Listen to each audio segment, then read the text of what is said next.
Hello வணக்கம். இது உங்கள் சிவி. ஸோ ஒன்று சொல்லணும் எப்படி இருக்கீங்க? இப்போ பார்த்தீங்கன்னா பயங்கரமான சண்டை கிச்சனில் வந்து ஒரு பயங்கரமான ஒரு சண்டை வெடிக்குது. அந்த பக்கம் இந்த பக்கம் வெடிச்சுக்கிட்டு போயிட்டுருக்கு. அதுலேயும் குறிப்பாக வந்து வியானம் தான் ஸ்டார்ட் பண்ணுறாங்க. பட் அவங்க என்ன சொல்ல வராங்கன்னா, எல்லாருக்குமே இந்த ஒரு ஃபீல் இருக்குது. அதாவது உள்ளே இருக்கிற 6 ஆட்களுமே வந்துட்டு எங்களை வந்து ஒரு பெருசாக வந்து பொருட்படுத்த மாட்டீங்க. அது மட்டும் இல்லாமல் எங்களை ஒரு மாதிரி வியர்டாக பார்க்குறீங்க, எதிரி மாதிரி பார்க்குறீங்க. கிச்சனில் வந்து எங்களுக்கு ஏதாவது சமைக்கணும், இல்லை ஏதாவது கேட்கணும், எந்த பொருள் இது வாங்கணும்னாலும் ஒரு மாதிரி எங்களுக்கு பதட்டமாக இருக்குது, பயமாக இருக்குது அப்படின்ற மாதிரி ஒரு குற்றச்சாட்டு பயங்கரமாக்கிறாங்க. அதுலேயும் குறிப்பாக பார்த்தீங்கன்னா திவ்யா கிட்ட எனக்கு அந்த ஃபீலே கிடையாது அவங்க சொல்கிறது. ஆனால் மற்றவங்க எல்லோரும் முதல் மாதிரி பழக மாட்டாங்க. முதல் எப்படி பழகிட்டு போனோம் எங்களுக்கு எல்லாருக்குமே தெரியும். ஆனால் இப்போ வந்துட்டு யாருமே அந்த மாதிரி பழக மாட்டாங்க அப்படின்னு ஒரு குற்றச்சாட்டை வச்சோன்னே திவ்யா வந்து அதுக்கு இது பண்ணுறாங்க. அந்த இருக்கிற விக்ரம் வந்து கேட்குறாரு, அரோரா கேட்குறாங்க. அப்போ வந்து சொல்கிறாங்க திவ்யா, ஆக்சுவலாக அவள் என்ன சொல்கிறான்னா, என்கிட்ட அவளுக்கு ஒரு நல்ல ஃபீல் கிடச்சிருக்கான், நான் வந்து மொதல் பழகிறேன்றாங்க. ஆனால் மற்றவங்க யாரும் பழக மாட்டாங்கன்னு சொல்லி அவள் சொல்கிறா. அதுவும் இல்லாமல் அவளுக்கு மட்டும் இல்லையா, எல்லாருக்குமே அந்த மாதிரி தோணுது அப்படி சொல்லும்போது அரோரா வந்து என்ன சொல்கிறாங்கன்னா, அது கரெக்டு தாங்க, அவங்களுக்கு தோன்றது ஓகே. ஆனால் அவங்க வந்தவொடனே என்ன பண்ணாங்க, ஒரு டாஸ்க் வச்ச மாதிரி வந்துட்டு அந்த டாஸ்க்கில் வந்து விக்ரம் போட்டு கிழிச்சு விட்டாங்க. அப்போ அவர் என்ன பண்ணுவார், அவர் எப்படி பழையபடி பேசுவார்? இதில் வேறு சபரியை வேறு வந்துட்டு மிக்சர் அது இதுன்னு சொல்லிட்டாங்க. இதில் சாண்ட்ராவை தனியாக கூப்பிட்டு உட்கார வச்சு வேறு கலாச்சி விட்டாங்க.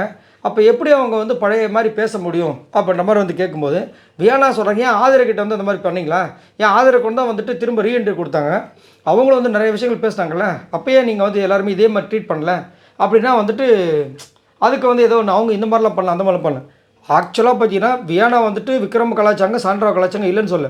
ஆனால் ஆதிரை வந்து எல்லாருமே கலாச்சாங்க, கமருதனை கலாச்சாங்க. அதுக்கப்புறம் வந்து அரோரா கூட வந்து சேர்ந்துக்கிட்டு கமருதன் கூட சண்டை போட்டாங்க. திவ்யா கூட சேர்ந்து வந்து வினோத் கிட்ட சண்டை போட்டாங்க. நிறைய சம்பவங்கள். ஆனால் அவங்களுக்கு அந்த அந்த ஃபீல் வரையிலையே. ஏன் எனக்கு மட்டும் அந்த இதை பண்ணுறீங்க? ஒரு ஆப்பிள் கட்டுறது குத்தமா? ஏன்னா இது எங்கே ஆரம்பிக்குதுன்னா, முந்தானத்தை வந்து ஒரு ஆப்பிள் கட்டிருப்பாங்க, அதுக்கு வந்து கணக்கு பார்த்துருப்பாங்க. அதுக்கப்புறம் முட்டை வந்து காலியாகுதுன்னு சொல்லிட்டு சாண்ட்ரா ஒரு தகவல் சொன்ன மாதிரி வந்து சொல்லி அதுலேருந்து அந்த பிரச்சனை ஆரம்பிக்குது. அதுக்கப்புறம் வந்து இந்த வேலை செய்யணும், அங்கே வந்து கிச்சனில் வந்து பாத்திரம்லாம் கழுவாமல் இருக்குன்னு சாண்ட்ரா கிட்ட போய் சொல்லும்போது, நீ போய் தொலைக்கு, நான்லாம் பண்ண முடியாது, நான் வந்து கிச்சன் டீமில் இருக்கேன். அப்போ வினோத் சொல்லுவார், அம்மா அந்த பொண்ணு இப்போ தான் புதுசாக கெஸ்ட்டாக வந்திருக்குது, அதை வந்துட்டு நினைக்கிற மாதிரி சமையல் பார்த்துக்கிட்டோம், நீ வந்து பாத்திரம் திறக்க போனால் பாத்திரம்லாம் தொலைக்க முடியாதுன்னு பேசியிருப்பாங்க. ஸோ அது வந்து அவங்களுக்கு வந்து ஒரு ஹார்ட் ஆனதுனால இப்போ வந்துட்டு அந்த கிச்சன்கிட்ட வரும்போதெல்லாம் அவங்களுக்கு ஒரு மாதிரி ஐயோ ஏதாவது சொல்லிடுவாங்களோ அப்படின்னு ஒரு பதட்டத்தில் அவங்களுக்கு இருக்கு போல இருக்குது. அதை போய் எல்லாருக்கிட்டே சொல்லியிருப்பாங்க போல இருக்குது. எங்களுக்கும் அதே மாதிரி தான் இருக்குன்னு சொல்லியிருப்பாங்க போல இருக்குது. அதனால் இங்கே வந்து ஒரு பயங்கரமாக வந்து வெடிக்குது. ஒரு பக்கம் சபரி வந்து கேள்வி கேட்குறாரு, இன்னொரு பக்கம் வந்துட்டு அதை வந்து கன்ஃபார்ம் பண்ணுறாரு ரம்யா கிட்ட, உனக்கு அந்த மாதிரி ஃபீல் ஆச்சா சொல்லு அப்படின்றாரு.